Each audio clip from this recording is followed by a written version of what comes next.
Deuxième épître de Pierre, chapitre 1. Simon Pierre, serviteur et apôtre de Jésus-Christ, à ceux qui ont reçu en partage une foi du même prix que la nôtre, par la justice de notre Dieu et du Sauveur Jésus-Christ, que la grâce et la paix vous soient multipliées par la connaissance de Dieu et de Jésus-Christ notre Seigneur. Sa divine puissance nous a donné tout ce qui contribue à la vie et à la piété, au moyen de la connaissance de celui qui nous a appelés par sa propre gloire et par sa vertu. Celle-ci nous assure de sa part les plus grandes et les plus précieuses promesses, afin que par elles vous deveniez participants de la nature divine, en fuyant la corruption qui existe dans le monde par la convoitise.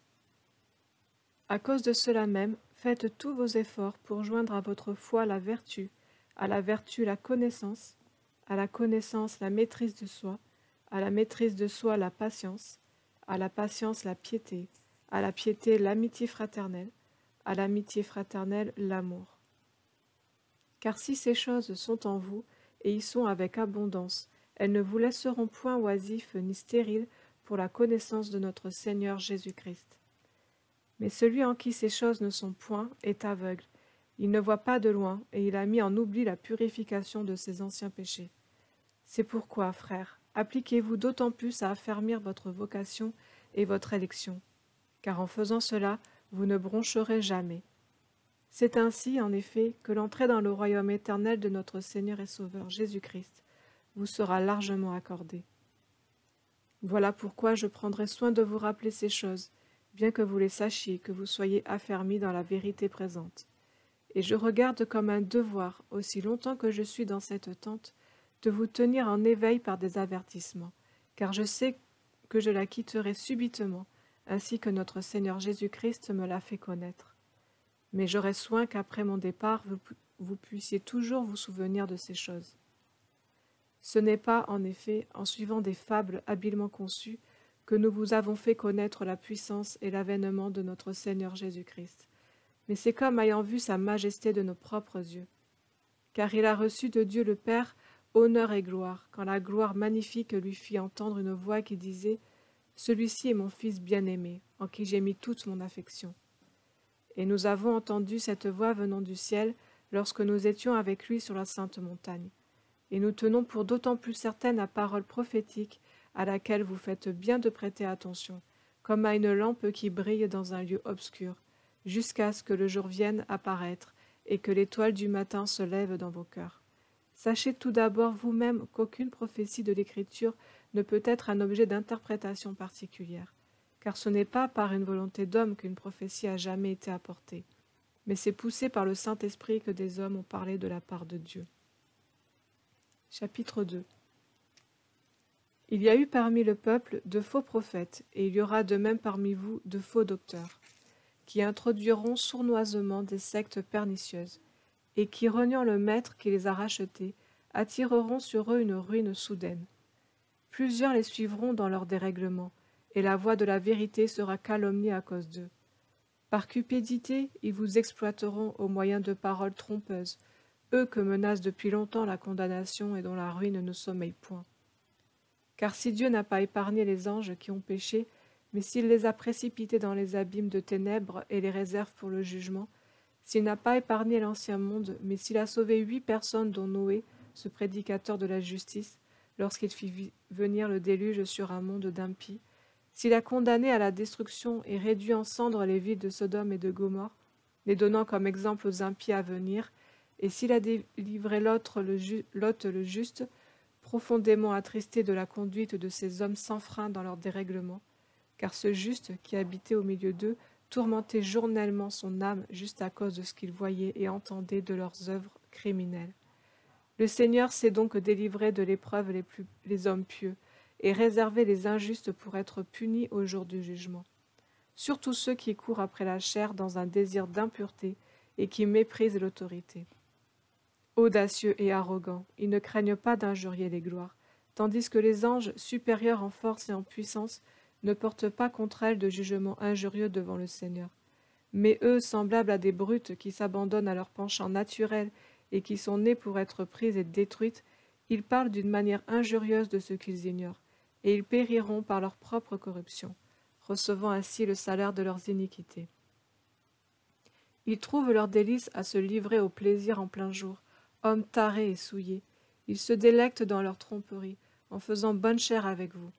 Ils ont les yeux pleins d'adultère, et insatiables de péché, ils amorcent les âmes mal affermies. Ils ont le cœur exercé à la cupidité, ce sont des enfants de malédiction. Après avoir quitté le droit chemin, ils se sont égarés en suivant la voie de Balaam, fils de Béor, qui aima le salaire de l'iniquité, mais qui fut repris pour sa transgression. Une ânesse muette, faisant entendre une voix d'homme, arrêta la démence du prophète. Ces gens-là sont des fontaines sans eau, des nuées que chasse un tourbillon. L'obscurité des ténèbres leur est réservée.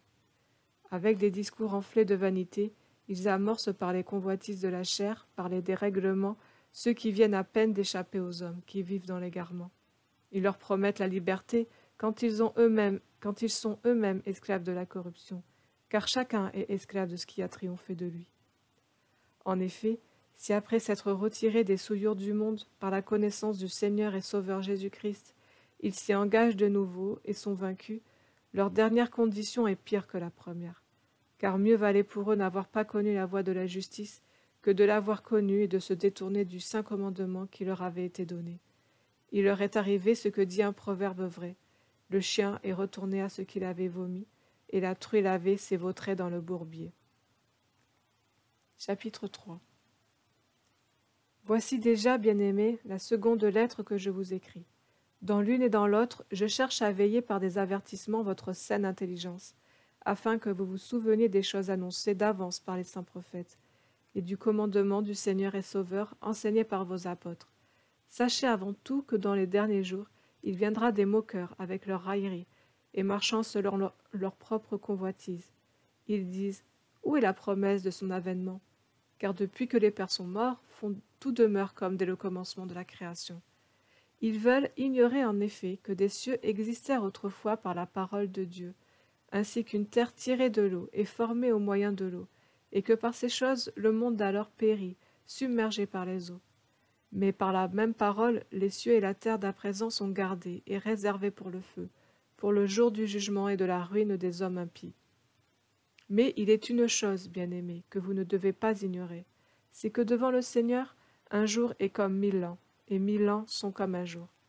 Le Seigneur ne tarde pas dans l'accomplissement de la promesse, comme quelques-uns le croient, mais il use de patience envers vous, ne voulant pas qu'aucun périsse, mais voulant que tous arrivent à la repentance. Le jour du Seigneur viendra comme un voleur. En ce jour, les cieux passeront avec fracas, les éléments embrasés se dissoudront, et la terre avec les œuvres qu'elle renferme sera consumée. Puisque tout cela est en voie de dissolution, combien votre conduite et votre piété doivent être saintes. Attendez et hâtez l'avènement du jour de Dieu, jour à cause duquel les cieux enflammés se dissoudront et les éléments embrasés se fondront.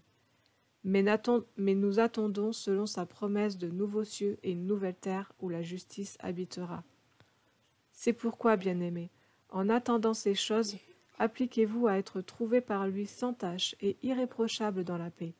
Croyez que la patience de notre Seigneur est votre salut, comme notre bien-aimé frère Paul vous l'a aussi écrit, selon sa sagesse qui lui a été donnée. C'est ce qu'il fait dans toutes ses lettres, où il parle de ces choses, dans lesquelles il y a des points difficiles à comprendre, dont les personnes ignorantes et mal affermies tordent le sens, comme celui des autres Écritures pour leur propre ruine. Vous donc, bien-aimés, qui êtes avertis, tenez-vous sur vos gardes de peur qu'entraînés par l'égarement des impies, vous ne veniez à déchoir de votre fermeté, mais croissez dans la grâce et dans la connaissance de notre Seigneur et Sauveur Jésus-Christ. À lui soit la gloire maintenant et pour l'éternité. Amen.